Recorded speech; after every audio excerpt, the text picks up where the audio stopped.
Ҳама да салом алейкум бародаро. Ба фикрам бисёро хиёл карданд ки дига видео наем бурад дар канали гап надорум, не ки ва ё хато кардам, барое ки мо камтарак дам гирифтем буге мешава, барое ки чанд рӯза Москва будам, бо чанд рӯз дига хаяди кори дига доштам ва ҳамин рӯз бо видео чӣ ки пеш мебаромад рӯзи сешанбе ва ҷумъа хаяк як рӯз ду рӯз дер мекардем ва бо ҳам хе баромадан мегирад бародаро баром ха лайк монем, подписаться кунем бародаро дар канал.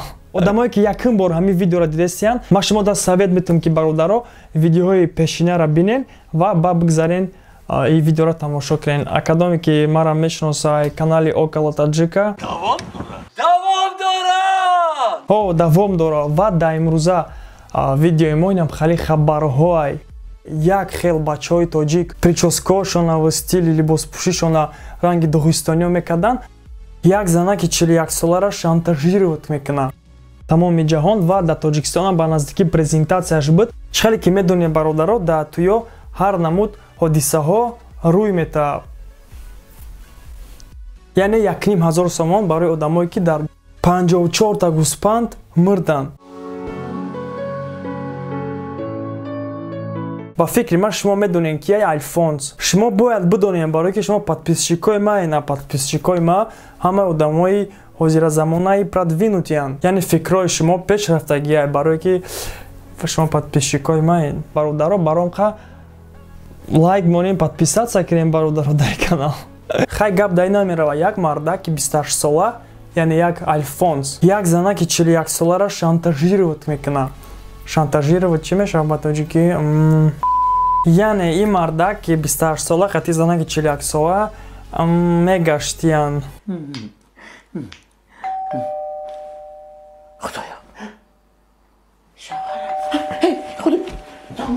ва ба фикри ман баъде ки ҳамин занак дар баъди мардак мезана ё ки сумои занак тамом мешава, ин мардак мега ки ма да 5000 сомонӣ метӣ, агар ки натӣ ма ҳамаша да одамо бозӣ мекунам ки ту қати ма мегаштӣ.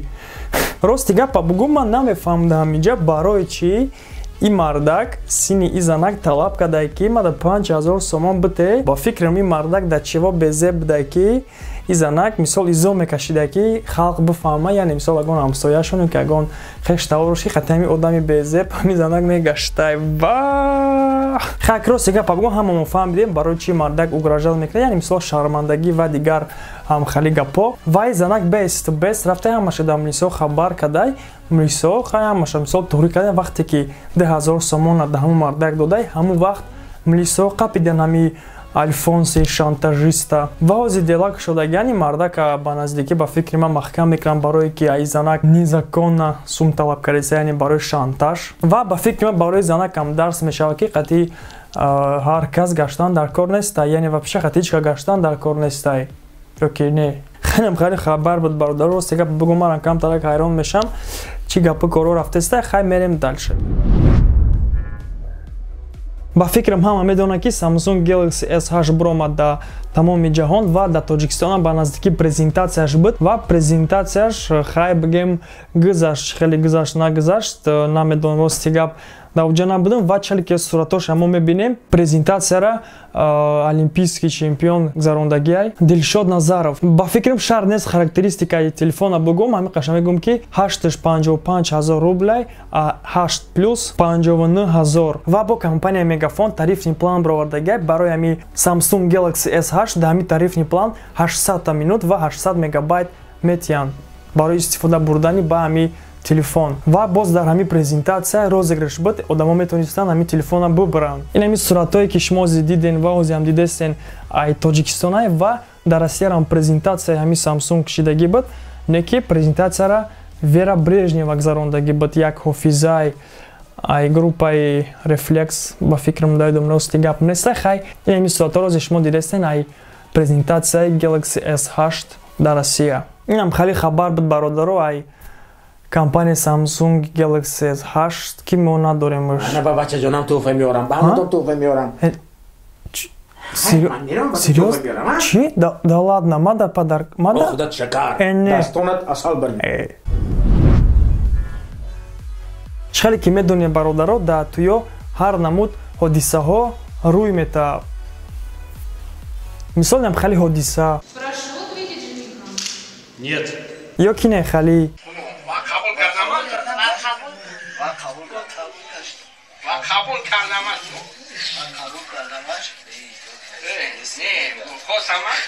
خواستمش و قبول کردمش ё ки не хали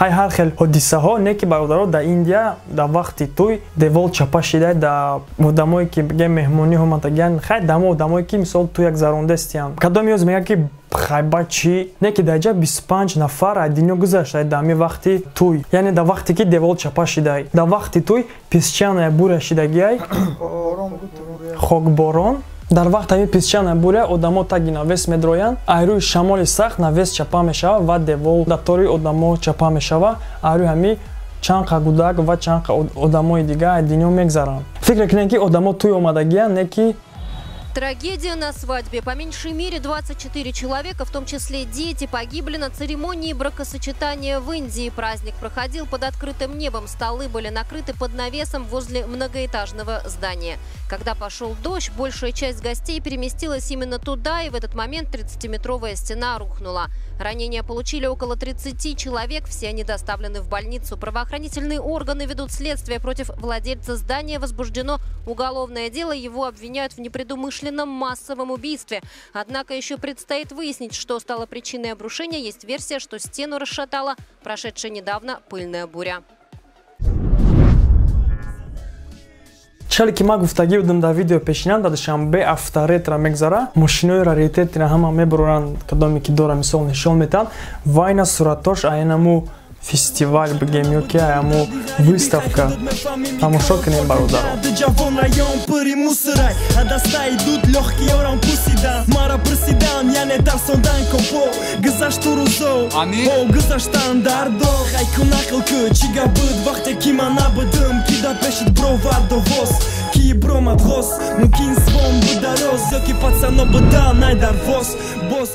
раиси шаҳри душанбе рустам эмомалӣ барои одамое ки иштирок кардагӣ буданд дар ҷанги бузурги ватанӣ ва бо инвалидои чернобил барои ҳамаи ҳамин одамо фармон додагия ки кӯмак кунанд яъне 1500 сомон барои одамое ки дар ҷанги бузурги ватанӣ иштирок кардагиянд яъне барои ветерано ва 800 сомони дига барои инвалидои чернобил ва агар ки дар ёдтон бошад президенти ҷумҳурии тоҷикистон яъне пешвои миллат фармон додагӣ буд ки 3000 сомонӣ кӯмак кунанд ба ветеранои ҷанги бузурги ватанӣ ва бо айболош рустам эмомалӣ бо ёрдам хақто медонем бародари хела кори хубе барое ки ба наздикӣ иди ғалаба буд ва дар тоҷикистонам парад гузаштагӣ буд мисол бигем ин победа ай ҳамаи моа яъне барои қа мо метонем мисол бигем ки тоҷикорам буданд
ҳамон вақтое ки як хел ҳама не як хел бачаҳои тоҷик прическаашона ва стили либоспӯшишона ранги доғистониё мекарданд, ҳамон вақтҳо президенти Доғистон китоб нависондак дар бораи халқи тоҷик.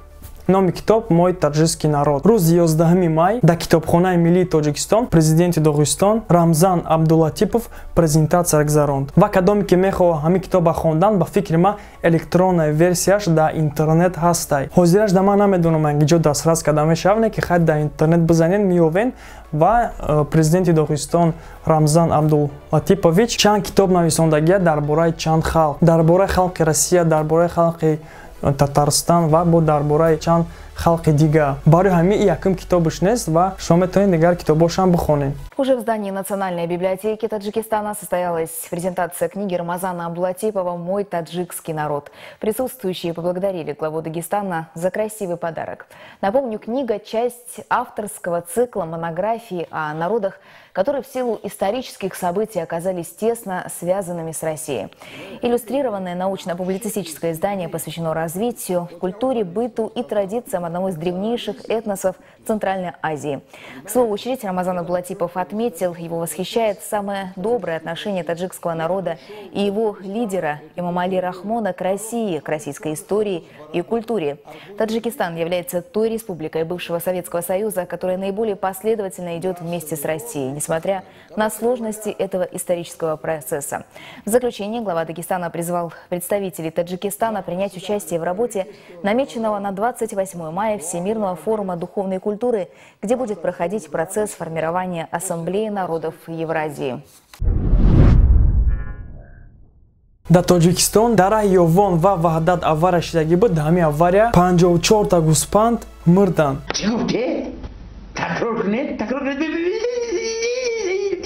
Як бача 23 сола ба мошини хова, рост гапа бугум намедонам чӣ хали мошина хова, ба ҳамин мошин саатои 12 шаб раҳ мебурояд ва авария мекунад, гӯспандора мезанад.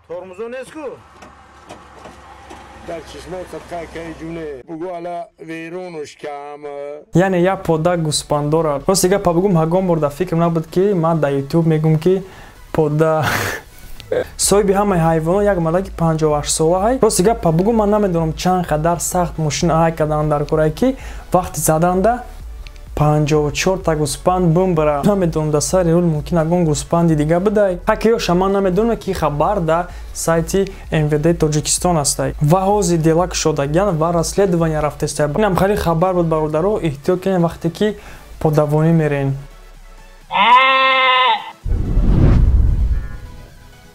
инам хари хабарҳо буд бародаро и ҳафта. Ҳамада раҳмат ки ҳамин видеоро то охира тамошо карден ва лайк монден да инамиҷа ба фикри ман. ҳозир ман намедонам да гиҷои лайк. Так, инамиҷа да фикри ман. Лайк, подписаться кунед дар канали гап надорум ва видеои пешмеомадагӣ насиб карда боша ҳафтаҳои дига да рӯзи душанбе сешанбе насиб. Ман мебарорам рӯзи душанбе сешанбе ман бояд видео барорам, ман медонам. ҳамада хайр, раҳмат. Дарсондан компо гузашту рӯзо о гузаштан дардо хайкун ақл ку чига буд вақте ки ман набудам ки дар пешит бровар довоз ки бромад ғос мумкин свом буда роз ёки пацано буда най дар воз боз ҳичка нақл накад чи хашид передоз самиовоз сай тарафой ки пыриян собай пацанои двори моги